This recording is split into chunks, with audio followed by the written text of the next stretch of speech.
one night, there has to be a spirit of some sort. Exactly. That most children are afraid of. It's funny when you go in the mall, you see little children are deathly afraid of it, and their parents are trying to still get them to sit on this. Trying to push them to continue their tradition, right? The Santa Claus. Yeah, and I ain't seen not one Gentile climb down nobody's chimney to give you anything.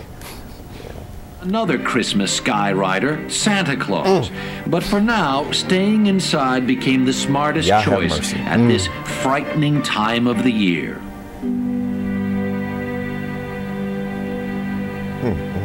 1,000 miles away in Rome, winter was less harrowing, but the December festivals were just as elaborate.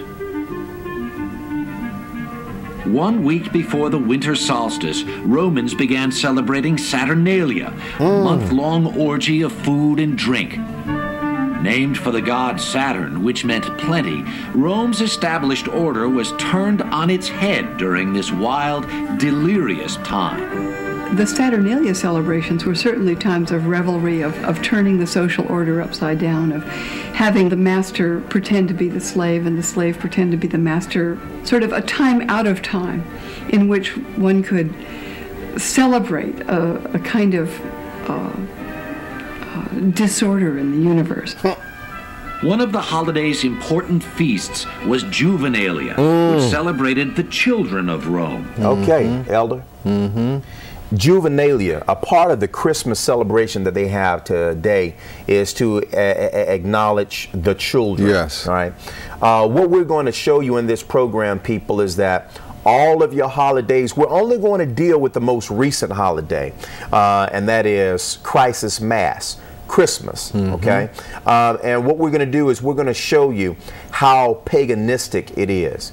And again, viewers, let me tell you, we are not doing this program to judge you or to belittle you. We're doing this program to assist you in your learning, to assist you in your knowledge and your understanding. We are just trying to raise your awareness. What you do with the information is between you and the Most High. We feel very, very comfortable and confident that we're able to establish a relationship with the Most High based upon spiritual and scriptural precepts, which are based upon His Word. And we strongly believe that millions, if not billions of people would like to do the same. However, due to bad leadership, which we classify as pagan leadership, you've not really received that opportunity. Okay? So again, we do know that some of these things you might find offensive, but we communicate this to you in love. So please understand that. If you'd like to give us a call, you may contact us at 704-553-7625. You may also visit our website at www.nccischarlotte.com. I got a secular piece of information here. This is from the New Catholic Encyclopedia, Elder. The date of Christ's birth is not known. Now, they're going to validate this. The Gospels indicate neither the day nor the month. According to the hypotheses suggested by H. Usner and accepted by most scholars today, the birth of Christ was assigned the date of the winter solstice, December 25th in the Julian calendar, January 6th in the Egyptian, because on this day, as the sun began its return to northern skies, the pagan devotees of Mithra celebrated the Dies Natalis Solis Invicta, birthday of the invincible sun. On December 25th, 274, Aurelian had proclaimed the sun god, principal patron of the empire, and dedicated a temple to him in the Campus Martius. Christmas originated at a time when the cult of the sun was particularly strong at Rome. This is from the volume 3, 1967, page 656. Let's continue with Juvenalia. So the actual parts where in Christmas, where they're giving toys to children and so forth, really and truly originated from the festive period that they had in Saturnalia called Juvenalia. Which is exactly what's being carried out today. Same tradition. Right. Okay. Necessarily about children. I'll just back up here. My goodness. Isn't this something? You're either serving Satan or you're serving the Most High. Although these early festivals are not necessarily about children particularly, but they are about fertility. Children did have their particular place. The indulgence of children, of course, is very much a part of our modern Christmas, but it did have its place even in these ribald, drunken festivals that the Romans had. Among the upper classes in Rome, solstice celebrations were significantly more sober. Many influential Romans worshipped Mithra, the god of the unconquerable sun. To this small but powerful sect, the birthday of Mithra was the holiest day of the year. December 25th was the winter solstice in that part of the world, and it was also understood to be the birthday of the sun god, Mithra. And Mithra was said to be born from a rock.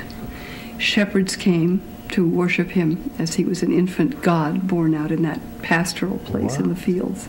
And many of those stories, of course, have come into Christian tradition. Okay, Elder. Here's some secular material for you here. And I'd like to get your response on what we just saw here. Almost any encyclopedia would tell you that Christmas came from the worship of the sun god in pagan religion. Elder, this is from Microsoft and Carter. Almost any encyclopedia will tell you that Christmas came from the worship of the sun god in pagan religion. Microsoft and Carter 95 reports in their article on Christmas that scholars believe that it derived in part from rites held by pre-Christian Germanic and Celtic people to celebrate the winter solstice. Christmas festivals generally observed by Christians since the 4th century incorporate, just like the lady said here, the professor, the 4th century incorporate pagan customs such as the use of the holly, the mistletoe, Yule logs, and wassail bowls. This is from Christmas, Microsoft and Carter, 1994. Here's another secular article here. Christmas began over 4,000 years ago. Amazing. So this precedes the birth of the Messiah. Yes. Christmas began over 4,000 years ago as the festival which renewed the world for another year. The 12 days of Christmas, the bright fur, the bright fires, and probably the Yule log, the giving of presents, the carnivals with their floats, their merry makings and clowning, the mummers who sing and play from house to house, the feasting, the church processions with their lights and song, all these and more began 3 centuries before Christ was born, and they celebrated the arrival of a new year. That's amazing. That thousands of years before the birth of the Messiah, here there were wise men bringing gifts to this sun god. Right, right. And the festivities, it's amazing. But what I'm trying to understand, we are Hebraic theologians, yes, you know, Elder. We study and we practice the scriptures from Genesis to Revelations without deviating. As I understand it, that's what the Most High commanded us. Religious leaders of the Christian faith are supposed to be doing the same. Why are they not exposing the truth to their congregations and to their constituency regarding this pagan festival? 2 reasons. One is some of them may not know. Okay. And the second and most important, for those that do know, it would turn their traditions upside down, and they would have to start doing things in a different way. Or if people were awakened, they would run out of these organizations called churches, right, and they wouldn't have anybody left. And so the leaders who do know these things, and I dare say some of them have been exposed. Okay. They know it would turn their traditions inside out. Okay. And then they would have to begin to teach the truth. But you know, something occurred to me when you were a young child. Those of us who had parents that would give us some leeway to ask questions, and they would ask, and you would ask, and they would say, just like your little son, you would either answer his question, or you would squelch his creative desire to learn and to ask and to want to know more. Right. We live in a world where no one asks questions. Okay. no one, I guess that has been smashed in people where they won't even ask, you know, the origin of tradition. And particularly after a program like today,